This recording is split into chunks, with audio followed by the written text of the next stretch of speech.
내년 6월 1일에 실시되는 이 전국 동시지방선거 이제 딱 1년 정도가 남았습니다. 그래서 뭐 지역 정치권에서 선거 준비를 좀 하고 있는데요. 그래서 도내 정치권 어떤 상황인지 살펴보겠습니다. 가장 많은 관심을 받고 있는 그 무주공산이 된 강원도지사 자리 얘기부터 좀 해보려고 하는데요. 일단 물망에 오른 강원도지사 후보 좀 얘기 좀 해주시죠. 네, 먼저 사실 지방선거에서 도지사 선거가 지방선거의 꽃이라고 할 수 있는 가장 중요한 자리이잖아요. 네. 그리고 내년 치러지는 그 8대 지방선거 같은 경우에는 20대 대통령 선거가 치러진 바로 한 3개월 후에 치러지기 때문에 그 연결선상에서도 또 볼 수 있게 되더라고요. 네.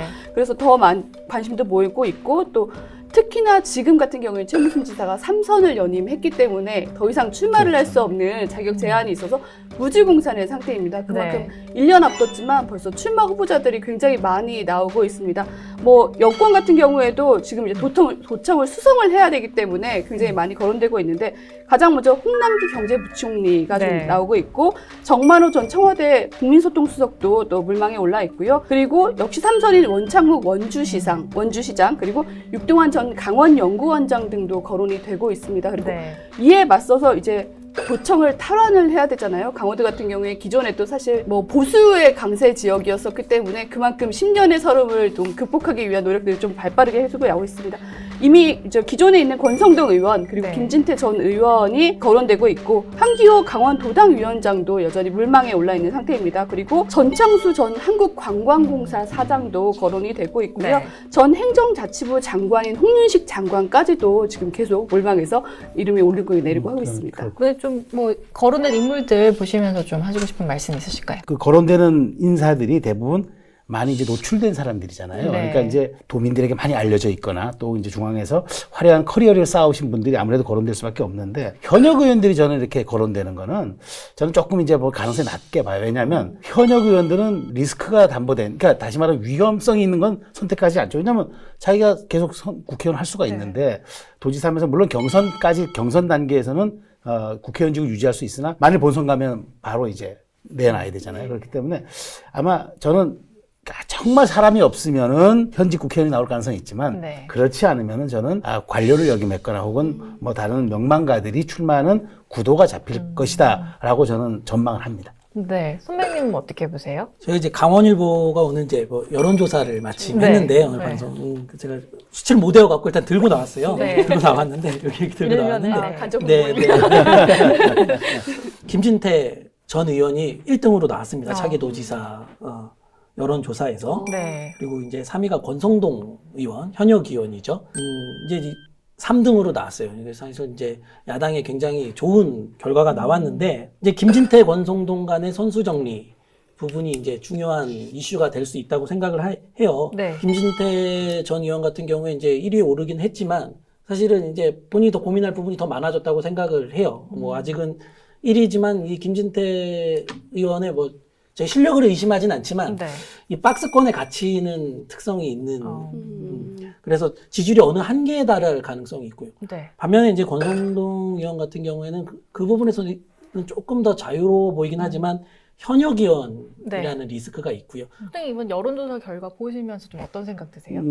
지금 수치는 큰 의미는 없어요. 왜냐? 도지사 선거는 말 그대로 대선과 직접 연동성이 있어요. 그거는 3월 9일 선거에서 6월 1일, 그러니까 단순히 3개월에 후보라는 것이 아니라 권력 지형의 변화와 바로 도지사 선거 맞물리거든요.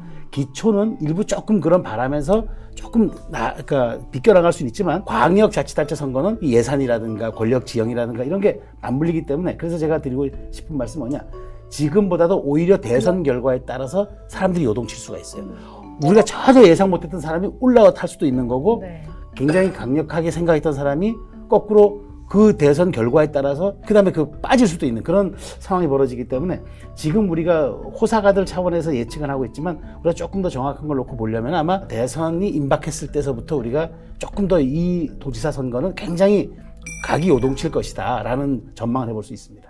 이 중에서 저 새롭게 좀 거론된 인물들이라던가 좀 주목해 볼 만한 인물 누가 있을까요? 국민소통수석을 그만둔 정만호 전 이제 그 강원 부지사도 했죠. 근데 이제 정만호 전 수석은 굉장히 포괄적인 이제 삶을 살아온 데다가 여권 지금 말하자면 노무현 정부 때 거기서 의전비서관과 기획비서관을 또 했어요. 그렇기 때문에 친노와도 가깝고. 그래서 저는 이 정만호 그러니까 정만호 수석이 왜 갑자기 지금 타이밍에 그만뒀는지 1년을 앞두고 그거 한번 주목할 필요가 있다고 생각하고, 또 하나는 김우영이라고 이제 바로 얼마 전까지 서울시 정무부시장을 했죠.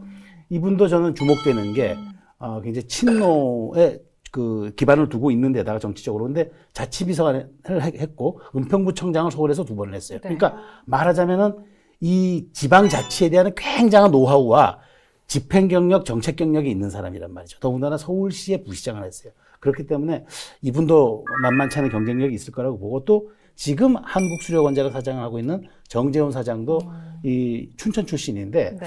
여권에서는 굉장한 추진력과 정책 이반력을 또 인정받았지만 또 연임이 됐긴 했어요. 그런데 공격사장을 하더라도 또 뭐 본인이 결단을 따서 그만두고 나올 수도 있는 거니까. 그러니까 저는 이런 좀 말하자면 알려지진 않았으나 조금 주목받는 뉴페이스들 한번 거론해봤습니다. 예. 네. 홍남기 부총리가 이제 김진태 의원보다는 조금 빠지고 권성동 의원보다는 이제 조금 앞서는 2위로 이렇게 나왔는데, 일단은 뭐 아직은 이제 관료이고 정치에 발을 들이지 않았음에도 네.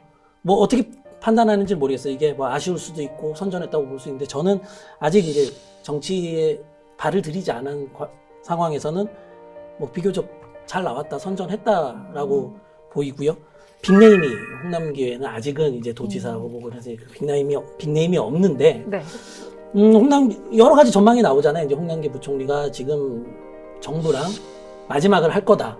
아니면 사실 이제 그렇게 되면 이제 출마는 어려워지는 부분이고요. 출마를 한다면 이제 나와야 되는데, 네. 지금 현직을 그만둬야 되는데, 현직을 그만둘 수 있는 어떤 명분들이 이런 데이터가 될 가능성이 굉장히 높거든요. 앞으로 이제 여론조사가 수차례 있을 텐데, 시간이 지나면서 이런 지지도나 적합도들이 오르는 것이 보인다면, 뭐 홍남기 부총리 같은 경우는 운신의 폭이 훨씬 넓어질 거고요. 나올 수 있는 명분도 더 생길 거고요. 그래서 앞으로 이 홍남기의 수치가 변화를 좀 지켜봐야 되지 않을까 주목하고 있습니다.